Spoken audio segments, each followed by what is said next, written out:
speakers to talk. And so I'd kind of like to get a group conscious in whether you'd like to have them kind of forget about the clock and run a little bit over.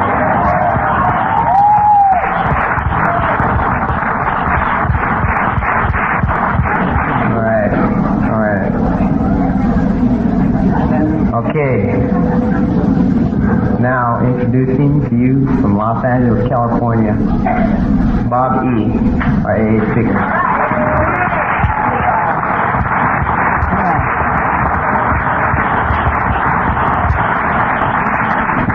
Hi, Bob Earl. I'm a drug addict and an alcoholic.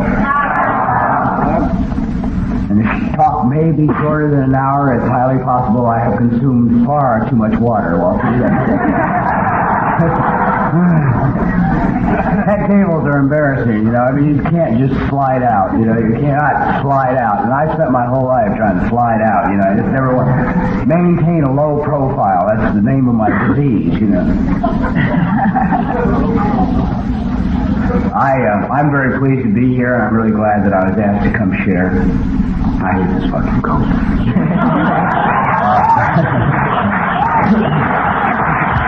You can edit the tape if you want. Some people... That stuff makes some people nervous. It personally doesn't bother me at all. I love to hear all the comments about language back and forth in Alcoholics Anonymous. You realize this is where we're talking about language. And I don't know, over the years for me in the program, I've come to learn one thing, and I really firmly believe it from the bottom of my heart. As long as somebody is trying to communicate to me from their heart, my soul does not care what words they choose to use. Doesn't care.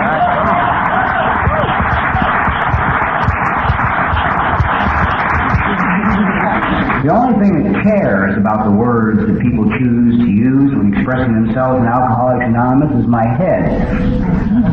I will probably spend a portion of this hour talking about my head. I have found in sobriety it is the only enemy I have.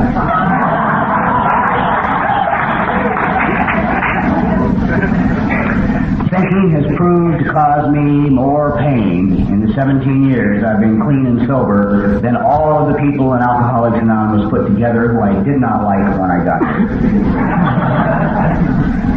And it's amazing, too, you know, because for a long time, I mean, now people talk a little more about recovery, and they talk a little more about sobriety, and you get some more speakers today that you know, and they'll say, yeah, I drank and used, okay, now enough of that crap, now let's talk about what's happening here and now, which is recovery.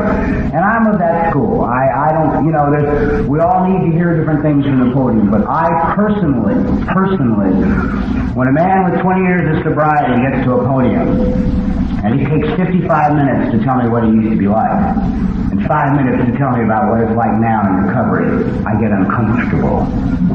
See, that bothers me, you know. I want to hear about the 20 years of recovery.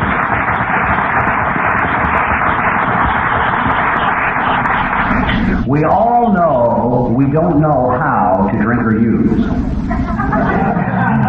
Okay? That's out front, we wouldn't be here.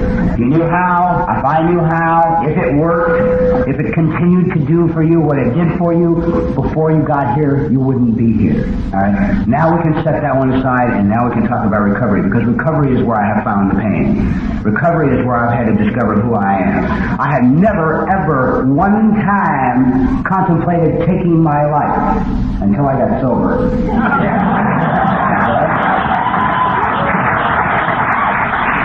Yours, I contemplated on taking before. I knew who the problems were and where they lived. You know, that was never an issue. It's sober that I think about driving into concrete abutments at 80 miles an hour on the freeway, you know. Well, fuck it, I can't do it one more day, you know. And the sad thing, after years of recovery of doing all of that and listening, is I realize it's only my own little voices telling me that. You know, and one of the things that I have discovered in sobriety is that I am the last person who should interpret what's going on in my life. All right? I am far better off to leave it to you to interpret it than I am me, because I always interpret it wrong. Things that make sense to me are bad for me. I like them. I figure it out and say, that's good, I like that, I'll go get that. I don't know about any of you guys, but I always, sort of get a schematic in my mind of what she should be like. How tall, the education, the money, how well traveled, go out and find it, and then wonder, why am I dying? Because I thought this one up and it should be perfect. Why am I so miserable? I knew this is the kind of career I should have, and I'm in it. Why am I dying? It's like all these intellectual logic, all this intellectual reason I have applied to my life in sobriety. And the beauty of that is I forget where I am. I forget that I crawled into the program of Alcoholics Anonymous. I heard some lady say the other night that she saw her father dying. I mean, my old man died from alcoholism. Okay, man, that didn't get me here. What got me here was when I saw me dying. I looked in a window one day and I was 26 years old and 130 pounds, man, and my pants were wet and I'd been living outdoors for 3 months sleeping on rooftops. I was the one that was dying. And I crawled into the program of Alcoholics Anonymous, certified mentally ill, and began to think.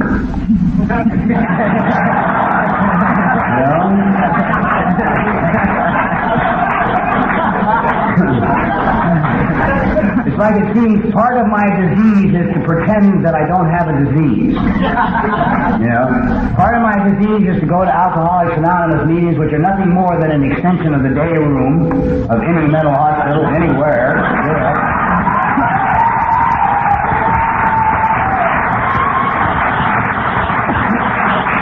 And pretend I don't belong.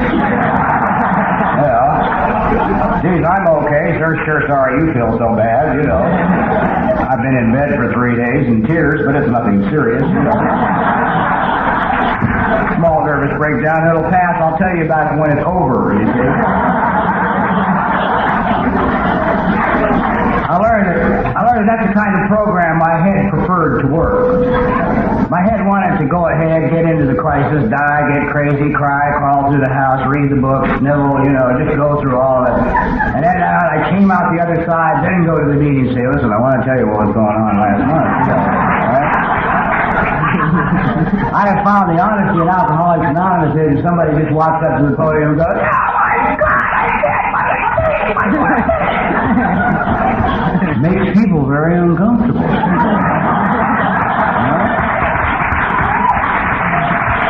Makes me uncomfortable because either I've just been there or it's coming on.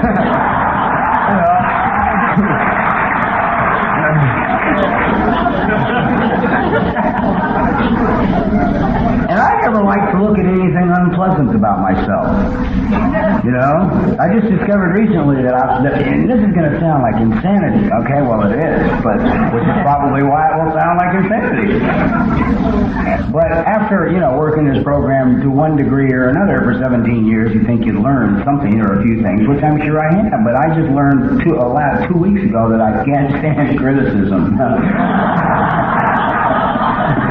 Don't take it well at all. Remarkable. Anyway, I find that my mind, for me, is my enemy because it seems to be burdened with negativity. Yeah, it's never happy. It's never content. I heard somebody say at one time, and I really love it, that the alcoholic is a chronic malcontent. Now I don't know about you, but I am. My mind is chronically malcontent.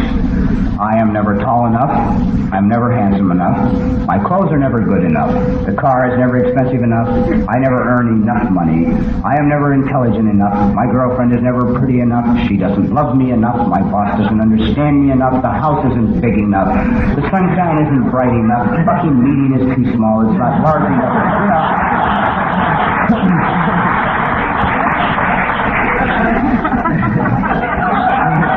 And then we come in here and people say, hey, go on out there and have a good time. Enjoy life, right? Certainly. You tell me how when nothing is ever enough, It's like I used to listen to this thing. You know, have you ever noticed that your mind, my mind, is selfish, self-centered, self-seeking, petty, self-obsessed, sick, and self-gratifying. Now, the dangerous thing for me, see, all the rest of those are minor, because, thank God, the people in Alcoholics Anonymous who really love me will challenge me immediately on my self-obsession, or on my pettiness, or on my self-seeking, or on my selfishness, or on any of those things. They see me get into it, and they will challenge me on it immediately. Immediately. But the one thing they can't deal with is the self-gratification. Okay? You see, my mind needs no one to entertain it.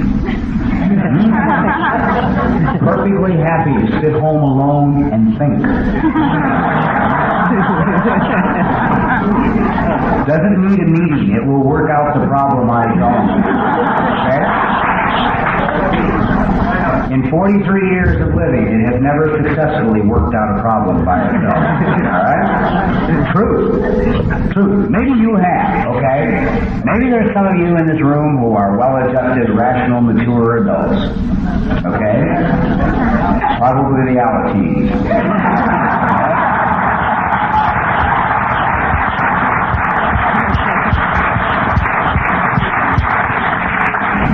I unfortunately am not, see? And it's impossible to make logical, rational, adult, mature decisions in one's life if one is not one. Okay?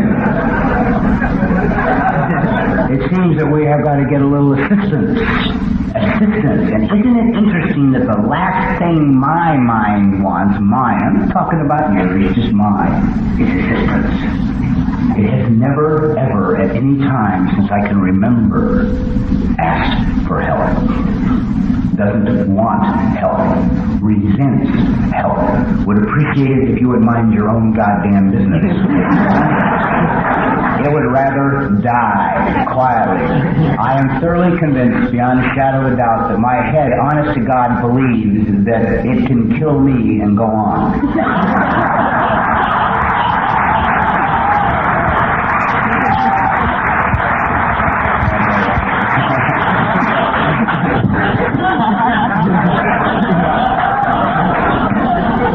Moving the water out of my reach before I really get in trouble here. And my head would like to really set me up for that one. Anyway, half more water, what the hell? You're strong, right? You know.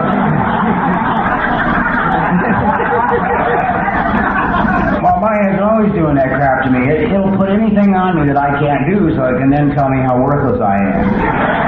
Okay? It's forever putting me into absolutely impossible killing situations and then saying, see, Flake,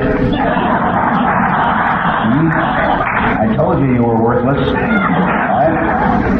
The thing that began to help me recover from all this madness in Alcoholics Anonymous is one day I realized my head was saying a very interesting thing. It kept saying, why don't we stay home? Why don't we call her? Why don't we do this? Why don't we quit our job? And I thought, who the hell is it talking to? You know, I mean, here I am home alone by myself in an apartment and it's saying we. You know, no dog, no cat, no bird, no animal, nothing breathing in the pad but me, okay? And it's saying we. We. And I began to think, aha, there must be another part of me that it's trying to convince. That's the only reason, you see, because if my mind, of and by itself, was the only power in my life, it wouldn't have to talk to me. I would be like an automaton or a robot. There would be no need for this sucker to speak to me. Okay? But there's another part. There is a soul. There is that part of me that can be spiritually guided. It is that part of me that allowed me, filled with hate and hostility, willing to kill you, to sit in an Alcoholics Anonymous meeting and listen to a speaker. First time. Wasn't my head. My head didn't want to go to the meeting. My head had 9 million reasons for not going to the meeting. But another part of me went to the meeting, eh? And another part of me stuck the hand up and said, yeah, God, man, are we ever one, you know? We will stay here for a while. And the head never wanted to stay. Never liked Alcoholics Anonymous. Thought most of what was being said from the podiums was bullshit. You know, hated the big book of Alcoholics Anonymous. Detested people in Alcoholics Anonymous. I was 26 years of age, skinny, angry, and I got clean and sober in Pasadena, and that was not a winning combination. God apparently thought it was, because I'm still here. I'm here because people looked past my mind to that other part of me. I'm here because people had enough love. There was one lady in Alcoholics Anonymous, Helen, who, God, I love her, because when I got here, man, my mouth was so bad. I mean bad. If it had less than or more than 4 letters, I did not use it. You know, because I just felt I couldn't really get my point across clearly and concisely and succinctly with more than 4 letters, you know. And after every meeting, this marvelous, beautiful, just an angelic older lady would come up to me and stand there with spiritual eyes and ask me how I was, and I would tell her, right, you know, just insane, you know, just mad, right? Fire coming out of my eyes. And she'd smile and just, you know, be really polite and sweet and bless me and wish me well and go on her way. And the next night we would go through the same routine. And I was, and she kept coming, and I started thinking the old broad has got, you know, got a thing for young guys, right? The dirty words turn her on, you know, it's like... My head will say anything it can to separate me from you if you can help me. My head will tell me anything it can about you to get you out of my life so that you can't help me. Think about that next time you're sitting around cutting someone up between your ears. It may just be the one person who can do the most for you. And your head is just blam, dropping that steel curtain. Years later, I ran into her. We went to a convention together in Hawaii. And I had to know. I couldn't stand it anymore. Because about 12 years had gone by now or so, and finally I said, Helen, God, you've got to tell me. You must tell me. How could you possibly stand there and be kind and sweet and loving and gentle and listen to the hostility and the anger and the hatred and the vulgarity that poured out of my mouth? And she just smiled very sweetly, and she took my hand, and she said, it's simple. She said, I looked past what you were saying to what you are. I said, see, when I had no idea what I was, when I had no idea there was another part of me, when you could have painted signs on my house saying there's more to you than your mind, quit listening, I wouldn't have cared. I thought that's all there was. I thought all I was my past, which wasn't pretty, and what was going on between here, which also wasn't pretty, which didn't make me much of a person. Not much of a person. And I knew 2 things. People don't love somebody that's not much of a person, and God doesn't help anybody who's not much of a person. My head used to just tell me, let's get back to the 2 things first. I never know. We're going to go. More of the children have just showed up now. They all want to talk, right?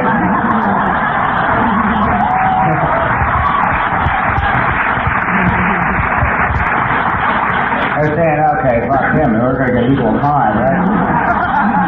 He's talking all this weakness in God. We're going to get her to talk strength, courage. It guts to make this program. That's what my head would like me to believe, right? You know. I mean, I love that one. I always love to hear people in AA talk about strength. You've got to be kidding, Jesus. Oh. Got a problem, son. Pull yourself up by the bootstraps. If you want potatoes, get a hoe. Turn over to God and do the footwork. We unfortunately don't have a map for you. Lots of luck, but do the footwork anyway, you know. I love it. I mean, maybe some people forget where the hell we came from, you know. I know my head would like to forget where I came from, would love to forget. It does not want me to openly and publicly admit I'm chicken shit. Weak, inadequate, frightened, scared to death, and need you desperately. Need you desperately. Without you, there is no me. Okay? My head doesn't even want to hear that because it doesn't like you. Because if I deal on the other level, if I deal on the spiritual level, if I deal on a feeling level rather than a thinking level, rather than an intellectual level, you have more power than my head. See? The living proof of that is the fact that I am clean and sober 17 years. Okay? Because I am Looney Tunes upstairs. Okay? It's toys in the attic, man. Don't think up. Some of which are broken and did not mend properly.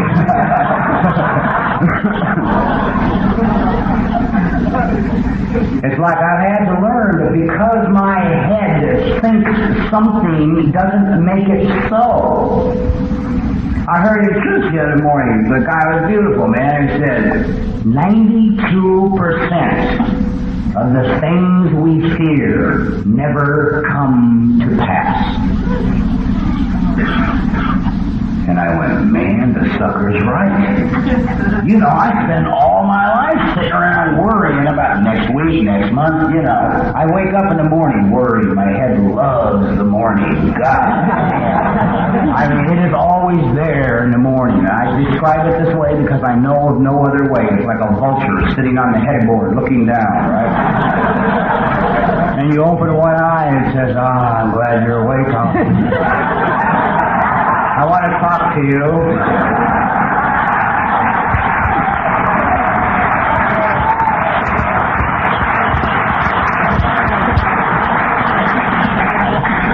You ever get this feeling of laid awake all night? While the body slept, it just lurked in the shadows, waiting for you to wake up, right? And you wake up, if your mind is like mine, the first thing mine always says to me is, you're tired, you didn't get enough sleep. I may have had 14 hours, I may have had 4, it doesn't matter, it says the same thing. You know? Well, you can't go to work today, not as tired as you are.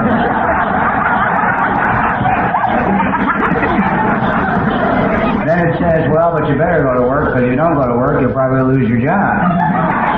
And if you go to work as tired as you are, you're going to screw up and you're going to lose your job anyway.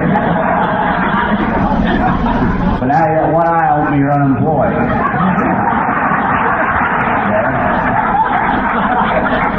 Then it says, now that you've lost your job, right? You haven't even got out of bed. You don't know nothing, right? But it does. It knows, man. It knows. Ask it. It'll tell you, you know. It'll say, now that you lost your job and you only got $413 in the bank, sucker, you're in big trouble. Okay? I mean, you're not going to last out the month. By now, if you have any kind of program at all, you're desperately trying to get into the nightstand to get the Daily Word or the 24-hour-a-day book or something, anything other than what's going on here, you know. In the beginning, unfortunately, you probably just lay awake and listen to this sucker tell you how bleak it is, right? And then if your mind is like mine, the next thing it will do is it will start running a medical scan of your body, right?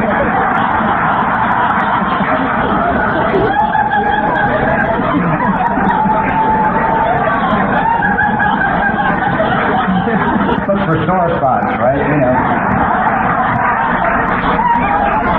It'll always find one and say, uh-oh. You know what that is, don't you, dummy? That's a big C.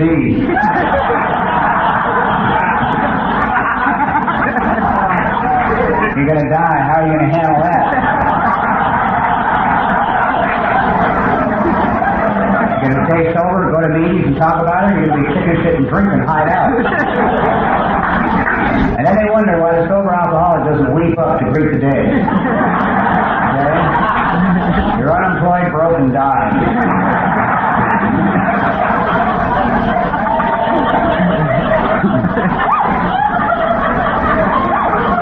I heard an old timer one time really describe our insanity marvelous. He said, you know, it's like, you take the average guy walks into the company in the morning. Secretary says to him, "John, boss wants to see you." John walks on in, raps on the boss's door, goes in, sits down, finds out what the hell he has to say, splits, and goes in and takes care of it. You take one of us, an alcoholic like me, I walk in the morning, secretary says, "Boss wants to see you." First thing I'm going to do, man, I'm going to go in the men's room, I'm going to lock myself in the stall, I'm going to sit down and figure out what he wants to see me about. Once I figure out what he wants to see me about, I figure out what I'm going to say to him, what I'm going to say to him in reply.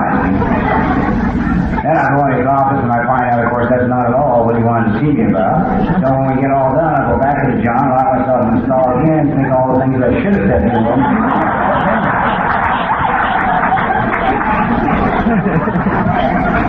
Which shows that we can get a lot more out of a simple situation than the average person.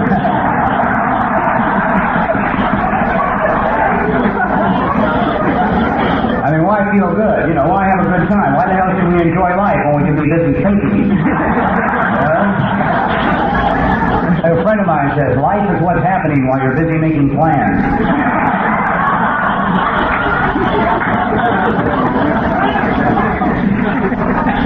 I have found that mental illness is only compatible with sobriety and having a good time if you have a sense of humor. The first person I had to learn not to take seriously was me, and boy, that's a bitch. That's really hard. See, we've been listening to ourselves all of our lives. In fact, I'm the only one, for the most part, I've listened to all my life. I mean, I have assumed that it was because of information you gave me, but that's really not true. It's not because of information you gave me, it's because of my interpretation of the information that you gave me. The best things that have happened to me in sobriety have come to me out of what appeared to be the worst tragedies of my sobriety, without exception. Okay? I mean, it's like, that's like I could carve that in granite. See, because my head is always busy interpreting. I read a great thing in a little book once, and it really sums it up. It's judging. It's that need to judge, that need to figure out, that need to intellectualize, that need to decide that losing your job when you had nothing to do with the fact that you lost your job is bad. See, we're conditioned to that crap. It's not true. Who the hell cares if you lose your job? I believe in a God who loves me enough that if this door is closing, man, the next one's made of gold. Okay?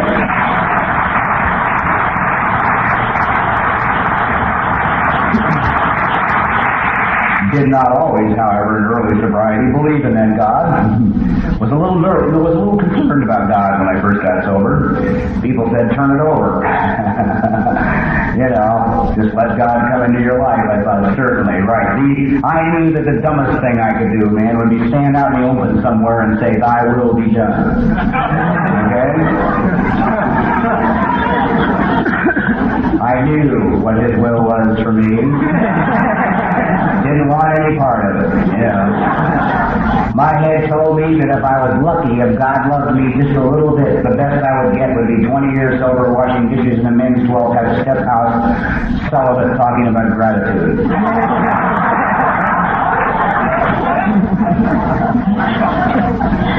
It never told me I could have a good time here. It never told me I could make a lot of money in sobriety. It never told me I could be respected at what I do in sobriety. It would reach into my past and would pull out all the negatives and tell me how bleak it was going to be.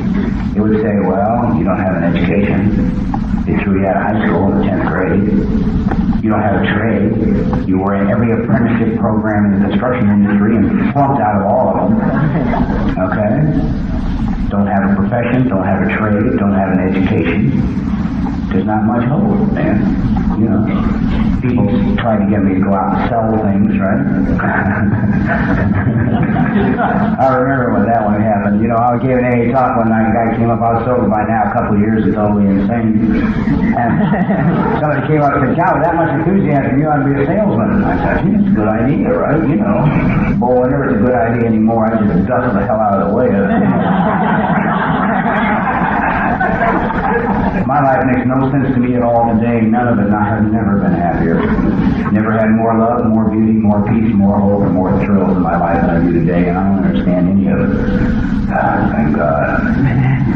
It is a necessary understand. Let me rephrase that. It's not necessary that I understand. If I tell you it's not necessary that you understand, your head will immediately throw over the wall. So it's necessary for us to understand. Maybe not him, but we've got to. Don't listen to him. He's still drinking water. We're trying to. And we know he's had too much. He admitted it. He can't keep his hands off the glass. I think obsessive compulsive behavior leaves with the grave.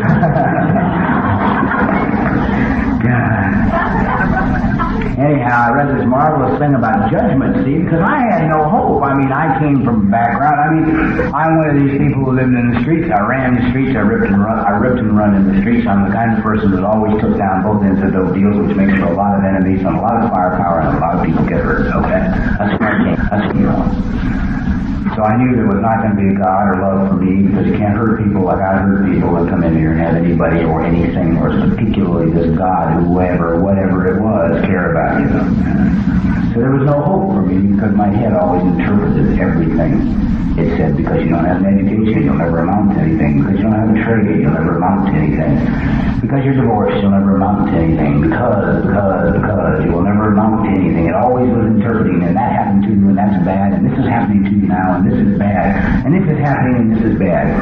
This marvelous story was about a little old guy who lived outside the village somewhere in Europe, and he had a son and a white horse, a magnificent white horse. And this white horse was desired by kings because it was so beautiful. And they would come and they were offering large sums of money and say, let us buy your white horse. And the old man would say, no, I'm sorry. The white horse is not for sale. The horse is my friend. I cannot sell him. And the villagers would come to him and say, you're stupid, old man. You should sell the horse. Take the money and buy a bigger ranch and move to the city and live like royalty. The old man said, no, I cannot sell my horse. One morning the old man woke up and the horse was gone. He ran away. And the villagers all come running out to the farm and they said to the little old man, you see, we told you, you should have sold your horse. What a terrible thing has happened. He has run away and now you have nothing. And the old man looked at him and said, I don't know that a terrible thing has happened. All I know is that he's not here this morning. And the villagers went away shaking their heads. About a week later, the white horse returned, and he brought back 6 others with him from the mountains. And the villagers ran out to his ranch, and they said, you were right, old man, you were right all along. It wasn't bad that your white horse ran away. It was good, because he brought back more horses, and now you can train these horses and sell them. The old man said, I don't know if that is good or not. All I know is he was gone, and he is back, and he has brought more horses with him. And his young son began to help him at about, about 16, 17, 18 years of age. He began to help him break the horses, these 6 horses that had come back with the big white horse. And the boy was thrown off one of the horses and broke both of his legs. And once again, the villagers ran out to his ranch, and they said to him, you were right again, old man. You were always right. It was not a good thing that the horse brought the 6 other horses back, because now your only son has both his legs broken and he can be of no value to you. It is a tragedy. The old man said, I don't know that it is a tragedy. He said, all I know is that the horse ran away and he came home with other horses, and now my son's legs are broken. I don't know that it's a tragedy. And about 2 weeks later, the small country in which they lived went to war against a much larger nation. And the soldiers came through the countryside, gathering all able-bodied young men out of the villages to go fight this losing war at the boundary. Every young man who went into this army knew he was going to die. But the old man's son had 2 broken legs. He couldn't go. And once again, the villagers ran out to his place, and they said to him, you were right, old man. It was not a bad thing. We are going to lose all our sons, and yet you have yours because his legs are broken. And the old man said, I don't know that that's a good thing. He said, I only know that the horse ran away and came back with 6 more. And my son has had his legs broken. He doesn't have to go to war. You see, the judgments, the good, the bad, the right and wrong. The big book of Alcoholics Anonymous says very clearly and very precisely, we must get rid of all of our old ideas, including our ideas of right and wrong. must get rid of all of them. Boy, that's a bitch, you know? Try it. I mean, my head had me totally convinced the first 4 years I was sober in this program that the only way to get next to God was to become a good credit application. Right? If I could whip my life into good enough shape that I could finally fill out a goddamn credit app without having to go to the space below, okay? My whole life was spent going to the space below. If I could ever get to that point where I've been on the same job 5 years, lived in the same residence 5 years, married to the same woman 5 years, banked with the same bank 5 years, I would finally be good enough for God. I believe that. Now you may sit and say, but I believed it. I, honest to God, believed it. And I spent the first 4 years of my sobriety doing the best job I knew how to do to become a good credit application. I should tell a whole story here. When I was 2 years sober and still very worried about God, I mean really worried about God, and I couldn't understand God, because everybody kept saying, God as you understand Him, God as you understand Him, God as you understand Him. And the minute you said to me, God as you understand Him, I got this mental picture of the old man, high in the sky, in a throne, with a book, keeping score. Okay? He knew and I knew we weren't even, and so there was no need for conversation or communication between us. Okay? But every now and then I would go to an Alcoholics Anonymous meeting, and I would hear a speaker get up at the podium and they say, God, I got up this morning and, I got served with divorce papers and I lost my job and my car broke down and, and it was just bleak. And the IRS levied all my money out of my bank account.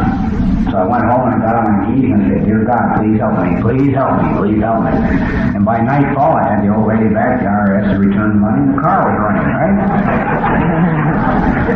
Hey, you hear that, and you're struggling to make ends meet, you say, okay, I'll go home and pray, I really need this God, I'll try this one out, I got to try this one out, alright?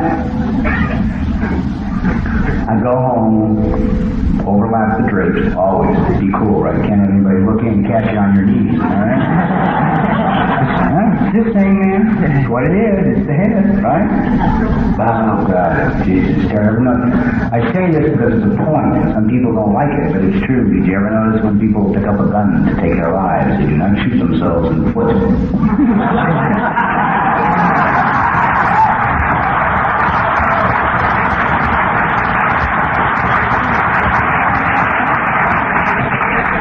They're trying to shut up the voices, man.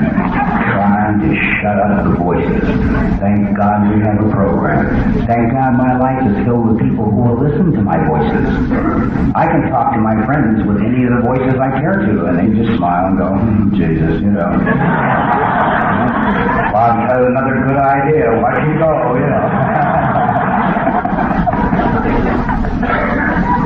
Anyhow, I go home, overlap the drapes, slip into my bedroom, kneel down, bow my head, fold my hands, and my voice would say, forget it.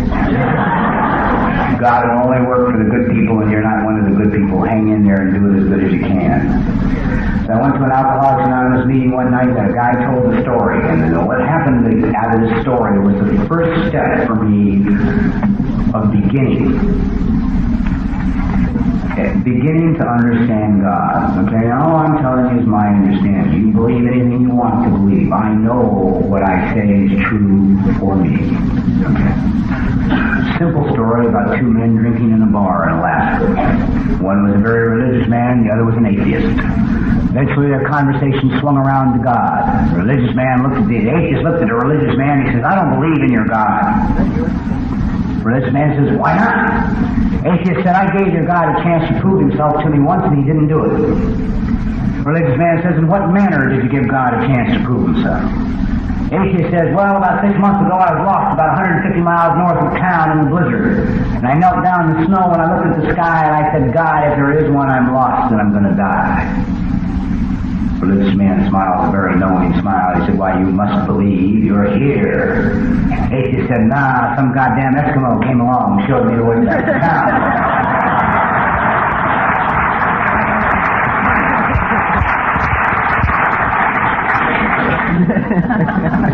see now, my poor head finally lost round one because I was sitting in that meeting of Alcoholics Anonymous 2 years clean and sober, and I never called this outfit. I never dropped a dime in a phone and called this outfit. Alright? I was sitting in a doorway in Pasadena dying. I had the phone number of Alcoholics Anonymous and I had a dime and I kept them hidden from myself. And I went to a payphone 50 times and dropped a dime in and listened to the dial tone. And I hung it up and walked away. You see, because I had never asked anybody for anything ever. And I was not going to call up some people in some funny little office somewhere that I didn't know, man, and say, I can't make it. Now I'll tell you about God and Eskimos, because I'm here as a result of Eskimos, you see. One day I'm sitting in my dirty little doorway, man, and I hear this voice say, hey, what the hell's going on with you, man? If you ain't got no place to stay, you can come stay with me and the old lady. And I look up and standing there is this guy I've known for a few years. And when I was ripping and running, I used to go through some Robin Hood phases, alright? And him and his old lady and their 6 kids have been on welfare ever since I've known them, okay? And I've laid a lot of money on them. And so I look at him and he is a perfect Eskimo. He was sent to me by a loving God, you see, by a God that understood my madness. My head, all through my sobriety, tried to keep telling me, fix yourself and God will love you. I should have known that was backwards. God loves me, turn to Him and He will help me fix myself. Okay? You'll die. Please turn tape now. Do not run to end. Thank you. Tried to keep telling me, fix yourself and God will love you. I should have known that was backwards. God loves me, turn to Him and He will help me fix myself. Okay? You'll die trying to get good enough to go to God around this outfit. You'll go stark raving mad trying to reach a point of mental illness so that you can deal with spiritual deity. Yeah? They'll find you chewing on the table leg, man. I look at this guy standing there, and he's a perfect Eskimo for me, and I'm going to go stay with him and his old lady for a very simple reason. There's no charity involved. Okay? The son of a bitch owes it to me to take me out of that doorway. It is a code, baby. We are both in the streets, and he's into me for a few $1,000s. It is his goddamn duty to take me out of that doorway. And he did. And he took me home. And that night I was sitting on his couch, skinny and sick, shaking, running down a goddamn apartment building, a one-bedroom apartment, wall to wall with cockroaches, him and his old lady and the kids. I said, God, these days, I'm going to have to call that AA thing, man, and go do something about what's happening with me. They said, there's a girl down the hall goes to AA, Eskimo number 2. I swear to God, I did not know girls went to Alcoholics Anonymous. It was 1962, man. 1962, in the places I was, no one went to meetings that were girls. Only people who were old, sick, and crippled, it was part of their program. And if they ever wanted to see the free world again, they'd better drag their ass to an AA meeting. Alright? I walked down the hall and knocked on the door, and God loves me. See, because God understands my sickness. I don't have to get well for Him. He understands. Yeah. Because He knew that if there had been an adorable, lovely little girl standing on the other side of the door, I would have lied.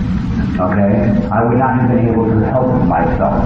I would have started lying before I even had a chance to think about it. I would have gone into some spiel about how my father was a chronic alcoholic, and I heard that she was involved with an organization that dealt with alcoholism, and possibly she could pass on to me some information which would be beneficial to me. If I could find the son of a bitch, I'd help him, you know. Standing there 130 pounds with wet hands trying to give this speech, right? Now, God loves me too much to kick it open the door after I knocked on it was big enough to break every bone in my body. She stood about 6'2", 6'3", she weighed about 235 pounds, she had short black hair, she was built like a fullback, she had tattoos all the way down both arms and both legs, okay? She was half drunk, she had a half full punch of booze in her hand. This is my introduction to Alcoholics Anonymous, okay? I stand here tonight, 17 years, clean and sober since my first meeting, but don't tell me, be careful what you say to the newcomer.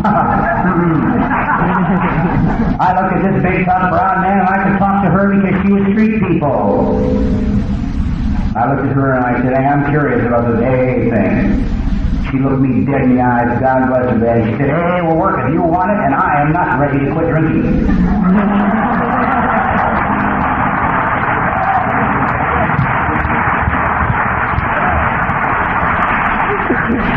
Made sense to me.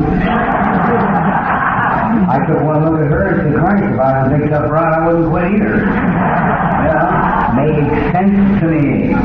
I knew that I would turn around and go right back out in the streets, man. If I had her size, her stamina, her muscles, I'd go. But I didn't. And so I could say to her, hey, you know what? I can't go on. I'm sick and I'm tired and I'm weak and I can't go on. And she felt a responsibility for the sobriety she had had. An Eskimo. There's a slipper. Stuck me in a car. Drunk. And took me to a meeting. Do I talk to me about the power of God? Do I talk to me about getting well enough for God to take care of me? Nah, man. Not when a slipper sticks you in a car drunk and takes you to an AA meeting. I heard that story and I said, hey, this is terrific. God works through people. God works through people. 2 years clean and sober. It finally dawned on me, the instrument God has in people. And I said, terrific. And I went home to my little apartment. I felt better. Because the kingdom is in me, it's in everybody, and people are his instruments. But then my head talked to me. It said to me, yeah, that's true. That's how it works. But there's 3 areas of your life, son, God wants nothing to do with. I'm like a fool. I said, what are they? I don't ask questions anymore in my mind. The only thing I ask my mind anymore is, what is your source of information?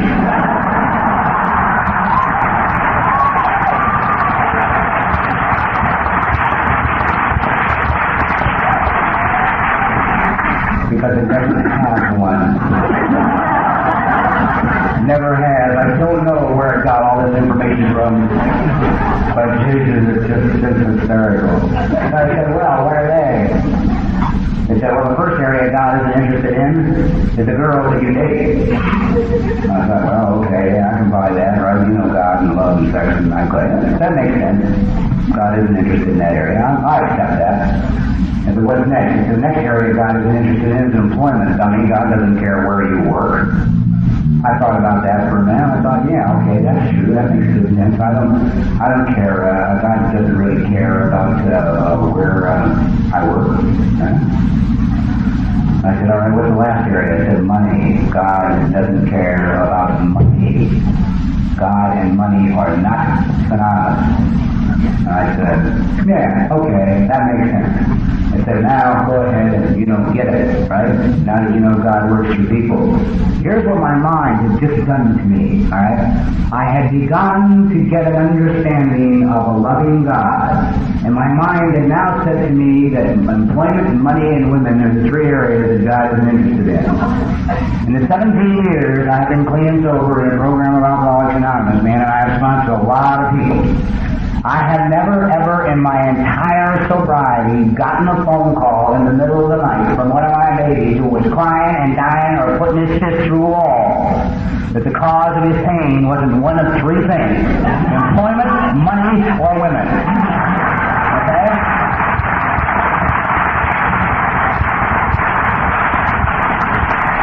The very 3 things my mind told me I must now take care of. I did. For the next 2 years, I went to work and I worked at it hard because I wanted God to love me and I wanted to be a good credit application. And I thought it out and I worked it out and I maneuvered and manipulated and figured and arranged and I did it as good as I knew how to do it. And 4 years clean and sober, approaching my 4th birthday, I went financially bankrupt through the court. I was handling the money. They repossessed my automobile. Again, I was handling the money. I had been uncomfortably and not by desire celibate for a few months, and that was no fun at all. Okay? And I was working in a car wash for $1.25 an hour. I was handling employment.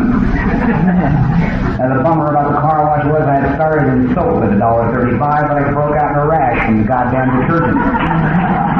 Had to be moved to the drive-off end. So approaching 4 years of sobriety, I was flat broke, did not own an automobile, had a rash on both arms, my hemorrhoids were coming back from bouncing in and out off the hot car seats all day long. I was horny and not very happy.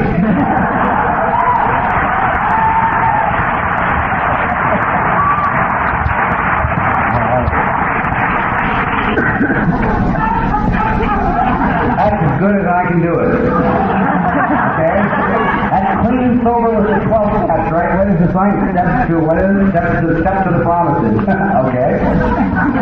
I was trying to step to the promises. Unfortunately, one more time, I started in the alley. I spent my whole life in alleys. I'm always in the alley, right? Never on the boulevard where it's happening. Because my head always says, no, go down the alley. You know, we're used to alleys. We're comfortable in alleys. You know, the good people walk on the boulevard. You know, you and I will go down the alley. That's a fucking freaking alley. I can't see straight. Anyhow, an Eskimo drove to the car wash and offered me another job. After a year on this job, I broke my back. I surrounded.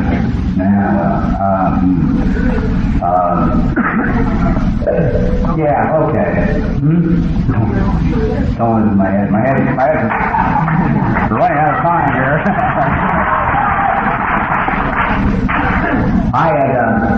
I was approaching my 5th birthday and alcoholics. Oh, screw it.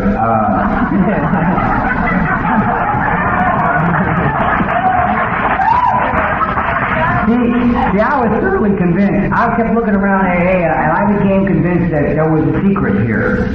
Okay? That there was either a coded message hidden in the big book, or another step, or a secret goddamn meeting, or a piece of literature that had to know the right person to get. But there was something going on, and I was 4 years on the program, and I couldn't find it. You know? Because people felt better than I did. You know? And they had more peace of mind than I had. And they had less sobriety than I had. I mean, you know, when I was broke on my ass in the car wash, man, I was borrowed $300-400 from my baby, for Christ's sake. You know, I mean, I was not what you would call an example of successful recovery. You know. My babies are coming to pick their sponsor up, take him to the meeting, because he ain't got a car, right? You know.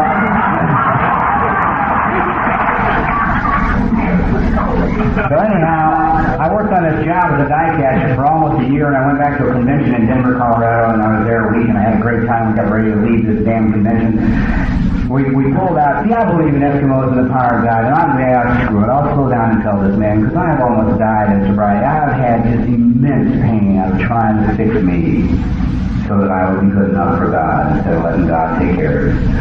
I'm back in Colorado. We leave this clubhouse there, and after the convention, and we're in a brand new Dodge, and we turn the corner and the tie rod snaps. Brand new Dodge, okay? Guy had taken it to the gas station, had a tire with a bubble in it changed, and the Eskimo at the gas station had dropped it off the jack, and it just bent the tie rod. The tie rod broke. We pulled over to the Curter Park. A man and his wife pulling right behind us, okay? Eskimo, right? They'd been at the convention. Kind of guy I hated in Alcoholics Anonymous, right? I got clean and sober with 3,000 of them in Pasadena. Charlie Snowshoes, you know? Never drank that much, you know, never got that bad. One day they passed out in the boardroom and their corporation was embarrassing. They came to AA and got sober. Their lives were in better shape, drunk than mine was sober, you know. Had no communication with them at all. Figured they wouldn't know emotional pain that ran them down in the middle of the street, you know. Drinking was their problem, okay? And I look at this guy, he's about 43 years of age, prematurely gray, lovely wife sitting next to him, their 3-year-old baby daughter. And I said, oh God, Charlie Snowshoes, right? The car's busted, what the hell? You know, I mean, Eskimo's an Eskimo, all right? Can't refuse to take it. We couldn't get the car fixed that day because it was new and had to be repaired under warranty. Now, listen very carefully to what this man said to us, because it's the basis of spiritual principles. The basis of spiritual principles. One my head hates, absolutely hates. He said, look, okay, you guys can't get your car fixed. We'll take the 6 of you, there were 6 of us, 3 guys are bigger. We'll take you all out to our house, put you up for the night, and we'll pack your lunch tomorrow and put you on the road back to California when your car is repaired. He's taking his brothers and sisters off the street and he's going to house them and feed them. The basis of spiritual principles. Okay? We got the car towed into the girls out of the house, came back, got us, we get out into southeast Denver, we pull into this massive circular drive in front of this big brick house, another new car in the driveway, and I'm moving in Charlie Snowshoes, right? Walk through the house, spiritual frame of mind, press the furniture to the best of my ability. It was all terribly expensive, you know, and I figured, oh, well, what the hell, right? That night, we're all sitting around this giant oak table in the kitchen, 8 of us having coffee, and the man looked at me and he says, I was really glad to hear you talk about drugs at the convention. I thought, what in the hell does Charlie Snowshoes in Denver, Colorado want to know about pills? This is 1967, you know. Jesus Christ. So I looked at him and said, why? And He looked over at his wife and he smiled a marvelous, gentle, very spiritual smile. And he said, well, he said, Mother really doesn't like me to talk about this a lot. He said, but I'm a 3-time loser for drug addiction from California. Charlie Snowshoes, my first judgments are always good, you know. He said, and I went to AA in Clinton, and I went to AA in Folsom. He said, but it didn't take, man. He said, I came to Denver 2 days over 4 years ago, and I was 2 days clean. He said, I walked into the clubhouse in downtown Denver, which is a Skid Row clubhouse. He said, Mother here was working behind the counter serving food. He said, I remember what the people in AA had said about, if you want what we have, and we're going to go to any length to get it, and I wanted what that lady had, and I knew that with her, I would be able to stay clean, stay sober. That doesn't sound like don't get emotionally involved, does it? I look at him, man, and my mind starts working like a computer. You know, his jacket is worse than mine, for Christ's sake. I've got more time on the program than he has. I know he ain't got the job, right? He can't have the money. She can't have the money because she's working in Skid Row Clubhouse.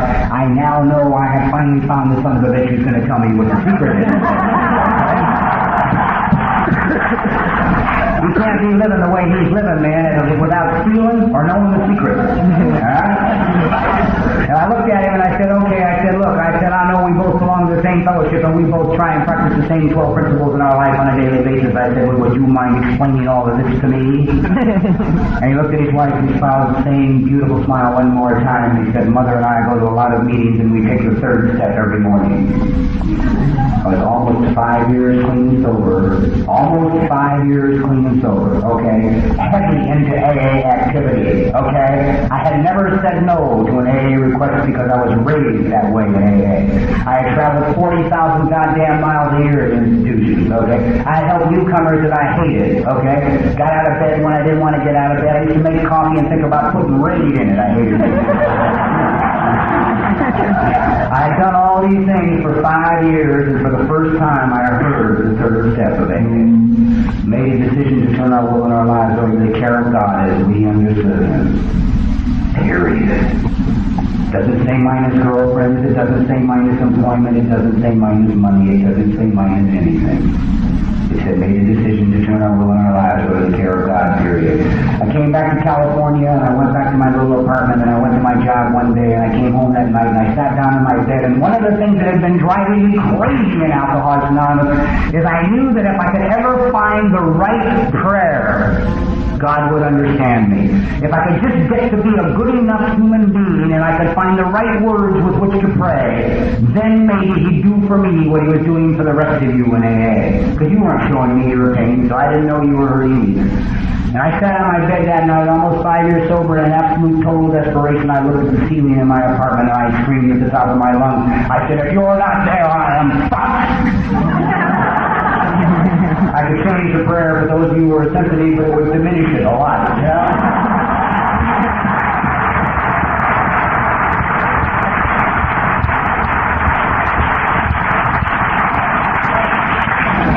I knew if there was no God, I was going to have to die because I'd worked this program as good as I knew how to work it, and I had given it every ounce of energy I knew how to give it, and I had done as good as I could on the job, and I had done as good as I could paying bills, and I had done as good as I could in relationships. I had done it as good as I could do it, and I didn't know how to do it any better. I went to work the next day. I placed a brand new Allen head wrench into a brand new Allen head bolt, slipped. I went backwards against one of the furnaces and crushed 2 vertebrae in my back. Short time later, I'm laying in the emergency hospital, and the doctors are saying to me, okay, you can't stand for long periods of time. You can't lift anything heavy because my back has been broken a number of times with my attitude. It was easy to get it broken anyway. And I'm laying in the hospital and all the doctors leave me in this little cubicle and they walk out and my head starts screaming. See, you goddamn dummy, you surrendered to God last night and you broke your back. Okay? But I was tired, man. I was tired. I was tired of making judgments. I was tired of interpreting. I was tired of figuring. And another little voice from down in here said, why don't you shut up? I thought, God, I think I will. You know, I'm really tired. I'm really tired. You want to ask me how I tell God's will? It depends on where the voice comes from. If it comes from up here, I try and ignore it. If it comes from down here, I listen. I swear to God, that's the truth. Anyway, I went about doing the things I was supposed to do. I decided it wasn't a bad deal. I filed for vocational rehabilitation, disability insurance, etc., etc., etc. I had to go through all the bureaucratic bullshit of civil service and all the rest of that crap. It gets you nuts when you're already nuts, right? They gave me aptitude test 5 times. I came out 5 different things, okay? You know. They didn't know what to do with me. I didn't know what to do with it, you know. I came out a forest ranger, classical pianist, and social worker, and psychologist and something else, and I kept trying to tell this chick that was my counselor, I said, if you put the pianist in the forest, we got a problem, right? Finally, I got an idea. I don't know where it came from. I went in and I said to her, I said, hey, you know what? I said, I'd like to try and be a writer. This was in December. It was 6 months after I broke my back. And she almost fell out of her wheelchair laughing. She thought that was so funny. Okay? Because I don't have an education. I have failed English ever since the 4th grade, and I'm a phonetic speller. I mean, she knew. She'd seen my paperwork. She knew everything there was about me. She thought I was hysterical. They were so goddamn glad to get me off their caseload, they paid for a correspondence course. Okay? First thing I submitted to a studio, they bought. They bought. Came as a result of breaking my back. Okay? 12 years later, I still write for a living. I'm very successful in what I do. I'm respected in what I do. I work for one of the hottest organizations in the industry, and they ask me questions. And when I have a big project, they come and we sit down and we talk about it. And I'm amazing, see? The only other thing I had to learn is about love and about relationships and about caring, about you and personally and in my private life. Because my mind always kept telling me, if I could find her, it would be all right. Just find her. And my head knew what she looked like. It kept telling me. My head kept saying, one of these days you're going to round the corner and you're going to see her. She'll be standing there. And she'll be tall and blonde. And she'll be leaning against the fender of her white silver cloud Rolls Royce. She'll take one look at you and say, you're rich. You're the one I have been looking for all my life. One day I was talking to a friend of mine a while back, and I said, you know what? This was a few months ago. I said, I'm finally starting to believe that the she that I have looked for all of my life with this great desperation is God. Okay?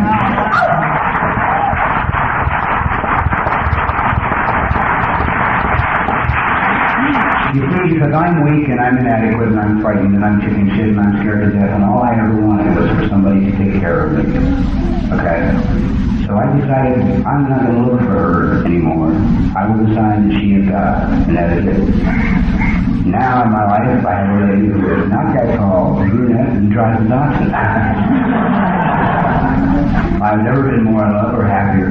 I've never had more communication with another human being. I've been married 4 times sober, which says, you know, I've been trying. God knows. I come to a convention now like this and I feel like I belong. Okay, you might say, well, of course you belong. You're an addict and alcoholic. Bullshit. I came in Alcoholics Anonymous meetings for 9 years before I sat down and went and got comfortable. Before I felt like I belonged, you see. So I believe that if anything at all I've got to share, if there's any message at all I have, it's based on my experience, which is I can't fix me.